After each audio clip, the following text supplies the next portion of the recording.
আসসালামু আলাইকুম। স্থানাঙ্ক জ্যামিতির আরেকটি নতুন ক্লাসে তোমাদের সবাইকে স্বাগতম। আজকে আমরা 11.1 অনুশীলনীর 2 নম্বর অঙ্কটা করব। ইতিমধ্যে আগের ক্লাসগুলোতে আমরা কিন্তু এই অনুশীলনীর অঙ্কগুলোকে কিভাবে সমাধান করা যায় সেই সূত্রগুলো শিখেছিলাম। সেই সূত্র অ্যাপ্লাই করে আমরা 2 নম্বর অঙ্কটা করার চেষ্টা করব। চলো দেখি 2 নম্বর প্রশ্নে কি বলা হচ্ছে।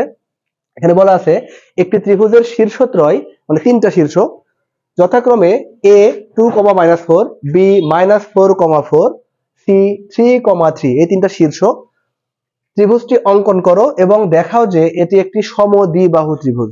সমদ্বিবাহু ত্রিভুজ মানে কি সেটা আমাদের বুঝতে হবে, না হলে কিন্তু করা সম্ভব না। তো প্রথম টাস্কটা আমাদের হচ্ছে এখানে ত্রিভুজটা আঁকতে হবে। তো আমরা এখানে অঙ্কন নিয়ে বিস্তারিত কথা বলবো না, অঙ্ক যেহেতু খুবই বেসিক একটা বিষয়, আশা করি তোমরা সবাই পারো। যদি না পারো তার জন্য ডেডিকেটেড ক্লাস থাকবে আমাদের, সেখানে তোমরা শিখে নিতে পারবা। তো আমি শর্টকাটে একটু বলে দিচ্ছি যে এখানে তোমাদের গ্রাফ পেপার থাকবে অবশ্যই। গ্রাফ পেপারে এক্স অক্ষ ওয়াই অক্ষ চিহ্নিত করার পর সেখান থেকে যে বিন্দুগুলো দেওয়া আছে বিন্দুগুলো খুঁজে বের করে বিন্দুগুলোকে পরস্পরের সাথে যোগ করে দিলে এখানে তিনটা বাহু পাওয়া যাবে, একটা ত্রিভুজ তৈরি হবে। তো এই ত্রিভুজটা আঁকা হয়ে গেল। এখন এই ত্রিভুজের যে দুইটা বাহু সমান এটা আমাকে প্রমাণ করতে হবে, কারণ কোন ত্রিভুজের যদি দুইটা বাহু সমান হয় তাকে সমদ্বিবাহু ত্রিভুজ বলা হয়। তোমাদেরকে প্রমাণ করতে বলছে এটা একটা সমদ্বিবাহু ত্রিভুজ, তাহলে অবশ্যই প্রমাণ করতে হবে এই ত্রিভুজের যে কোনো দুইটা বাহু সমান, যে কোনো দুইটা হলেই হলো। তাহলে তার মানে আমার এখন বের করতে হবে যে ত্রিভুজের যে তিনটা বাহু আছে তার মধ্যে প্রত্যেকটা বাহুর দৈর্ঘ্য, যদি আমরা প্রত্যেকটা বাহুর দৈর্ঘ্য বের করতে পারি এবং করার পর দেখা যায় যে দুইটা বাহুর দৈর্ঘ্য সমান, তাহলে সমদ্বিবাহু হয়ে গেল। এখন কথা হচ্ছে বাহুর দৈর্ঘ্য আমরা বের করতে পারি কিভাবে? বাহুর দৈর্ঘ্য বের করার নিয়ম হচ্ছে, দেখো এবি হচ্ছে একটা বাহু, বিসি একটা বাহু, আবার এসি একটা বাহু। তাহলে এই এবি রেখাটাই একটা যেহেতু বাহু, তাহলে এবি রেখার দৈর্ঘ্য বের করতে পারলেই হয়ে গেল।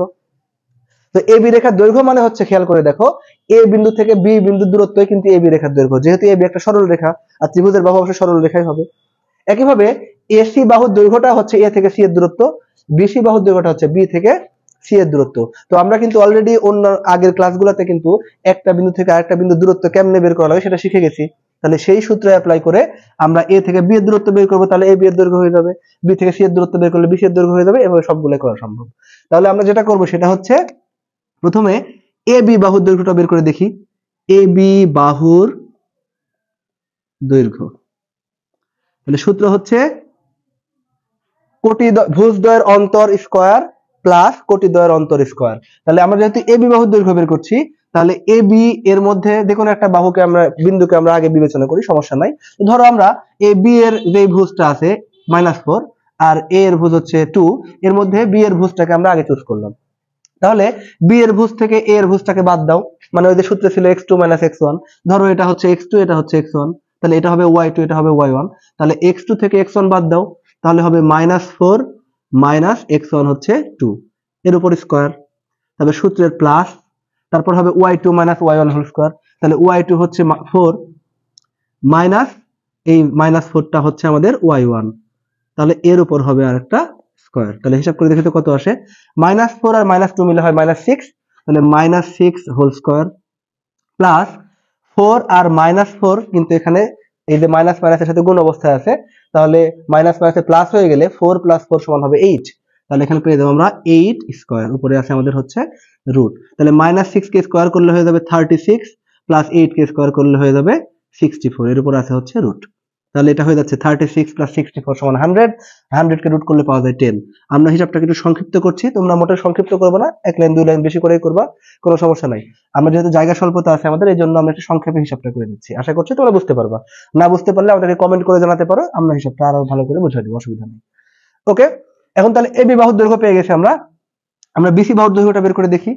তাহলে এইখানে আছে হচ্ছে বিসি বাহুর দৈর্ঘ্য, বিসি বাহুর দৈর্ঘ্য। তাহলে এ বির কাহিনী যেহেতু শেষ হয়ে গেছে, আমরা এখন বিসি বাহুর দৈর্ঘ্য বের করতে চাই। তাহলে বি বিন্দুটাকে আমরা প্রথম বিন্দু আর সি বিন্দুটাকে দ্বিতীয় বিন্দু চিন্তা করব, এটা এখন থেকে বাদ।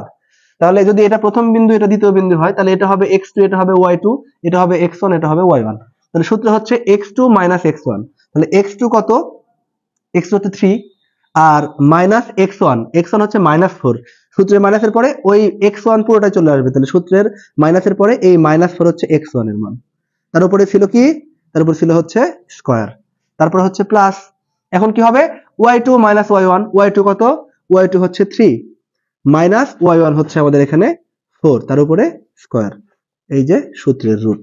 তাহলে এখন দেখো এখানে আছে 3 মাইনাস মাইনাস হয়ে যাবে প্লাস, তাহলে 3 + 4 করলে কত হয় 7, তাহলে 7 এর উপর কি আছে আমাদের স্কয়ার, প্লাস 3 থেকে যদি আমরা 4 বিয়োগ করে দিই তাহলে পেয়ে যাবো -1, -1 এর উপর স্কয়ার করলে হয়ে যাবে 1।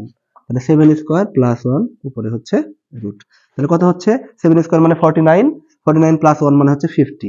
তাহলে পেয়ে গেলাম √50। এটার মান দশমিকে নিয়ে আসার দরকার নেই, হয়ে থেকে যাক, কোনো সমস্যা নেই।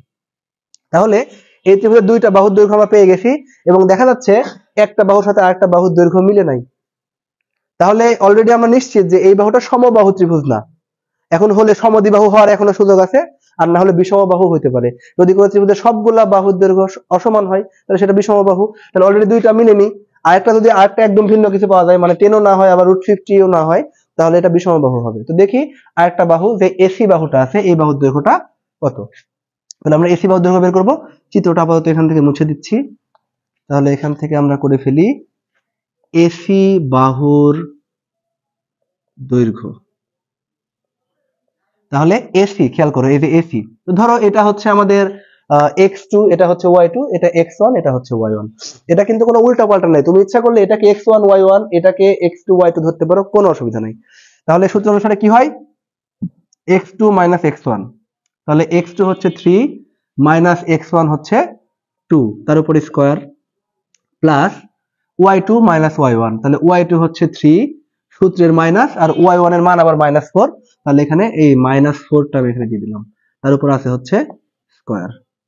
তাহলে এই যে রুট, তাহলে এখন চিন্তা করো এখানে 3 - 2 মানে 1, 1 স্কয়ার মানে হচ্ছে 1, প্লাস 3 মাইনাস মাইনাসে প্লাস, তাহলে 3 + 4 কত হয় 7, তাহলে 7 স্কয়ার। তাহলে এর উপর আমরা রুট করে দিই, তাহলে 1 + 7 স্কয়ার মানে 1 + 49 49 যোগ করলে পেয়ে যাবো হচ্ছে √50।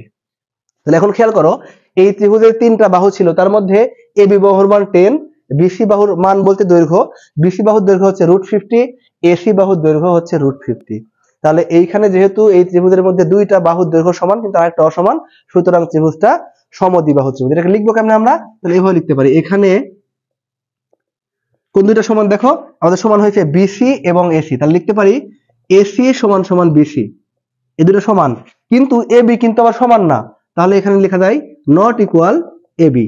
এই ত্রিভুজের তিনটা বাহুর মধ্যে দুইটা সমান কিন্তু আরেকটা অসমান, সুতরাং ত্রিভুজটি সমদ্বিবাহু দেখানো হলো। যেহেতু দেখাতে বলেছিল আমরা লিখে দিলাম হচ্ছে দেখানো হলো। তো আশা করছি বুঝতে পারছো যে কিভাবে আমরা সূত্র অ্যাপ্লাই করে খুব সহজে একটা রেখার দৈর্ঘ্য বের করতে পারি এবং ত্রিভুজের প্রপার্টিজ ব্যবহার করে সেই ত্রিভুজটা সমবাহু নাকি সমদ্বিবাহু নাকি বিষমবাহু সেটা নির্ণয় করতে পারি। পরবর্তী ক্লাসে আমরা এই অধ্যায়ের এই অনুশীলনের অন্য কোনো অঙ্ক দিয়ে আসবো। ততক্ষণ পর্যন্ত আমাদের সাথে ফলো এবং সাবস্ক্রাইব করে কানেক্টেড থাকো। আল্লাহ হাফেজ।